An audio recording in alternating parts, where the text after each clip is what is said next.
What's up everyone, this is Emilio, and in this video we are going to be analyzing the zip code 48227 in the city of Detroit. So if you are an investor looking to invest in the city of Detroit or already investing in Detroit, this video is for you. My name is Emilio and I am a wholesaler and a real estate investor in the city of Detroit, and I underwrite deals a lot in the city. I do have a lot of investors that are interested in investing in the city of Detroit, coming from out of state, even ones that are actually local and don't want to buy in Detroit or don't know anything about Detroit. I use these videos to help educate and to help someone understand the city a bit better. Maybe that's where they'll want to have their future investment. Now, the first rule in Detroit is zip code by zip code, block by block, and street by street. Bird's eye level, zip code by zip code, block by block, and looking at different neighborhoods, and then you want to look at certain streets. And in this video, that's exactly what we're going to cover. What is analyzing? Pretty much, I want to find out where all of the flips are going, the areas that are a little bit more established, upcoming areas, discovering what the rents are in the area, and then pretty much just seeing how long properties have stayed days on market and if they're selling or not. Let's get started. The website that I like using, and again, you guys could use any website you like. You could use Trulia, you could use Zillow, Redfin, Realtor.com. They're all good. I personally like Redfin, so what we're going to do is we're going to go to redfin.com. You could simply type in the zip code. So what we're going to do, we can actually type in the zip code. We could type in the county, and Detroit is in Wayne County. So let's start off with Wayne County. So if we zoom out a little bit, you can see where Detroit is. And then you could actually add a region, so you could see Detroit within the region. 48227. So here's Detroit right here in this little highlighted area. What I'll do is let me get rid of Wayne County, focus on Detroit. 48227. 48227. So you see right here, this little pocket, this is where 48227. There is a road going from Detroit all the way up through Detroit, and honestly it carries all the way to Pontiac, Michigan. That is Woodward Avenue. So anything to the left of it or the west of it is considered west side. Right of Woodward is considered the east side. So this zip code is on the west side. So let me highlight it again. We are in 48227. Now the way that Redfin works is, again, I like to see bird's eye view. I like to see like the overall. And then I go to the solds to see where properties are selling. And then I like to see the values that they're selling at. And then I also like to look up pending sales. Here's a little note about pending sales. Pending sales doesn't mean that it's sold. It actually could be pending and then somebody wants to buy it and they go through financing and the deal falls out. Or there's an appraisal on it and the appraisal didn't go well, and the buyer either can't afford it or the bank needs more money. It won't appraise, which means maybe they won't lend in that area because it doesn't hit a certain requirement. A whole bunch of reasons why deals fall through. But if it's pending, at least you know that somebody actually liked the property, walked it, and then put a deposit on it and proceeded to try and purchase it. The first thing I like to do is when I'm looking at a zip code in Detroit, if you're looking at zip codes in Detroit, I like to look at the overall size of the zip code, and then I noticed major roads and like where they border up against. So you see how like here on the edge, this is Southfield Freeway. So 48227 butts up against Southfield Freeway. It looks like this I-96, this highway goes through 48227. And you'll notice this Route 5. Route 5 goes diagonally through 48227. And I'm pointing these out because when you are underwriting, like I said, the first rule is zip code by zip code, block by block, street by street. What's going to happen is you're going to notice that a dividing street will cause the values to be up or down on which side of the street you're on. There are certain neighborhoods in Detroit that are well known to be very popular, well established. So if you say names like Bagley, Grandmont, Rosedale, East English Village, Indian Village, um, West Village. Keywords like or neighborhoods like that are kind of like buzzwords. So if somebody says, "Hey, I have a deal in the West Village," I'll be like, "Dude, I want to see it because I don't really see a lot of deals in the West Village." But you could look up different neighborhoods as well. So you could actually type in Grandmont. So if you just type in Grandmont, you see this little section that popped up right here. This is the Grandmont neighborhood. All of these green listings, these green icons right here, these prices, these are all listings, active listings, which honestly don't mean much to me because active listings, you could have 1,000 houses listed, but none of them are pending, none of them are sold. It's kind of like if you're on eBay and someone's trying to sell something for like $1 million, it's actually not worth $1 million. It's only worth what someone's willing to pay for it. So what we're going to do is we are going to start using these filters. If you know this top row right here, you have for sale. What we're going to do is we're going to click on it and click on this sold. And now you could actually start to see, and we're going to do 3 months back. We could actually even do 6 months back. You could go a year back. All right, let's stick with the last 3 months. What I like to do is you could sort these different listings by recently sold, price lowest to highest, square feet. I like to do highest per lowest. And then the next thing I like to do is you could do, I like to do houses.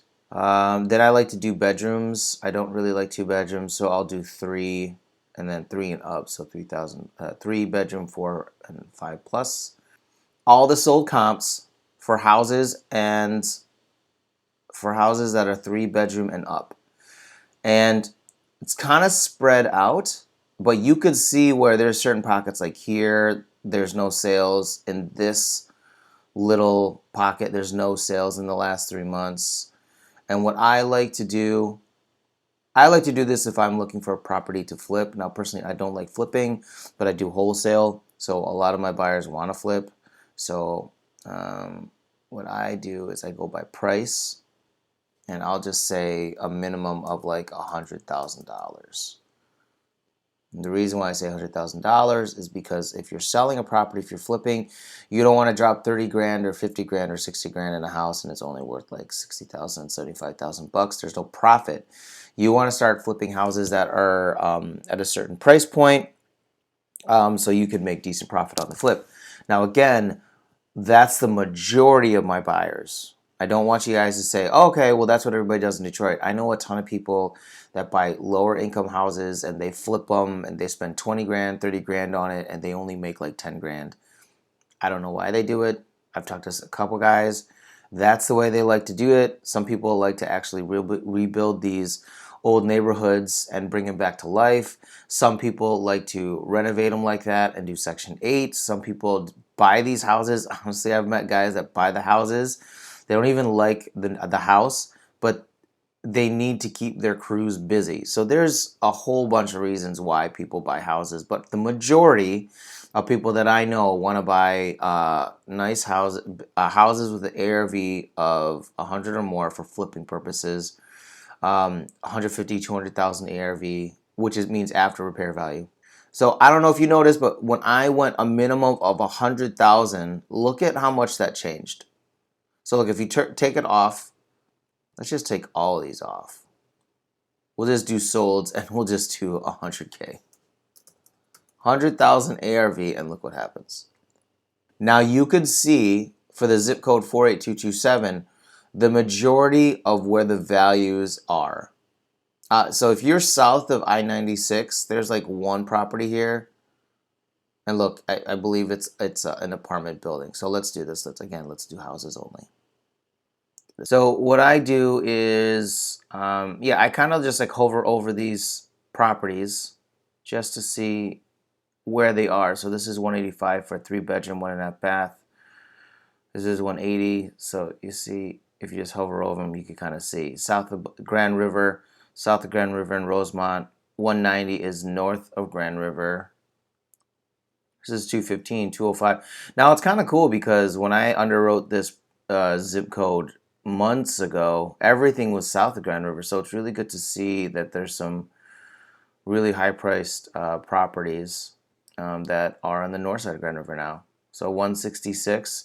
And then what you could do is when you're hovering over these properties, I click on them, and then what I do is I could see the street view, see how it looked. So there's a street view function on Redfin. All right, so then I do a street view. Nice street. Man, see how beautiful this street is. Grandmont's gorgeous. I like this neighborhood a lot.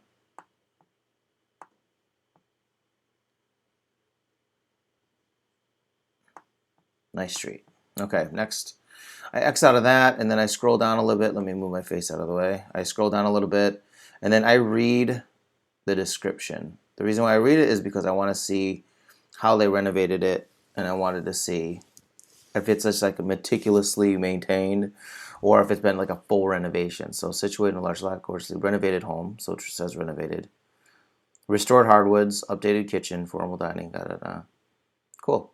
And then another thing I do is I go to the sales and tax history. You could scroll down to see it, but you could also, I scroll down here, and then you could see that it said coming soon on the 3rd, on the 5th, it was listed at 215, and 5 days later, it was contingent. Wow, and then a month later, it went pending, and it finally sold almost, yikes, 14 days later at 217, which is good. There wasn't a price drop there. That's pretty good. 14137 Asbury. All right, next one. Let's go down to this Gilchrist 3-bedroom, 1.5. This was sold in July. This was sold in June. Gilchrist was sold in July. Again, let's do a street view. We're just going to do 2 of these, but ideally for me to understand a zip code a little bit better, I use Redfin, I use Google Street Views. These are all tools that you could honestly, usually if I have an out-of-state buyer, I just tell them like, dude, just use a lot of these tools that you have free online. So it didn't put me on Gilchrist, it actually put me on this, what is this, Keeler Street. So let's go on Gilchrist here. Oh, some big houses here too. Oh, beautiful. It's nice, nice street. What do I look for? I look for abandoned houses, burned out houses, ugly looking street. I mean, you don't have to be rocket science to see that this is a nice street. So let's go down to about this home, move-in ready. Beauty, breathtaking moment. You arrive, curb appeal. Completely updated with granite countertops in the kitchen, breakfast nook, recessed lighting in the living room. Great description, which means it was fully rehabbed. So let's see how quickly it sold. So it was coming soon. 2 days later, it was listed. When contingent, a day later, a week later. I like almost a week later. Then another week later, went pending. Then it sold. Wow, that sold really fast. A month. So they got financing on it. And it looks like it sold at 190 and it went up to 15, which is a good thing. What I do too is I'll see like these little stragglers here. This is a 112. It just crossed over the $100,000 mark, which is a good sign. Look at this one on Ardmore, 103. So let's click on it, and I see privacy fence. All this looks pretty good. So completely remodeled bungalow. Let's do a street view and see how it looks. I'm guessing the street's gonna look a little yeesh. I don't know. Oh, it's not bad.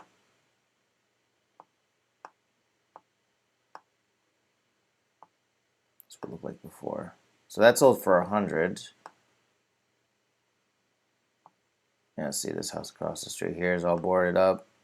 So again, not as established and there as the other neighborhood. You could see with 48227, if you get a deal that's sent to you and it's south of I-96, obviously, again, here's the thing. I'm not going to tell you not to buy in that area. You could potentially buy, if you're doing rentals and you find a house out there for $5,000, you put $20,000 into it and it rents for $900, good on you. So I just want to tell everybody that your buying is your buying. This is all just me showing my process on how to do things. Matter of fact, let's do this. Let's get rid of this price. Look at this right down here. These houses down here, 99, 87, 67. Oh, actually, that's pretty good. See these smaller homes around $50,000, $60,000. This is a very good rental area, I'm guessing. So let's just take the 61,000 and we're going coil. To be perfectly honest, this is actually more my alley. I like to buy rentals. I don't really do a ton of flips. So I like, oh, this is nice. Look at this. See?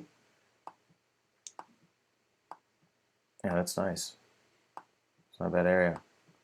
So when I did the filter, the price filter for $100,000, it was because that was for flippers.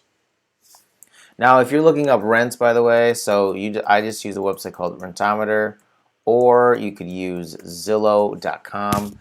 Rentometer could tell you the median, high price, and then low price, and then Zillow will tell you the rents, but it's usually like on the high price side. So everyone, I hope you enjoyed this video. Again, my name is Emilio. I'm going to start doing more of these videos. I'm trying to grow this channel, so please like this video, comment below, subscribe to the channel. If you got questions about Detroit, reach out to me. Reach out to me on Instagram, comment below. Let's engage. Let's talk about this, and I'll talk to you soon.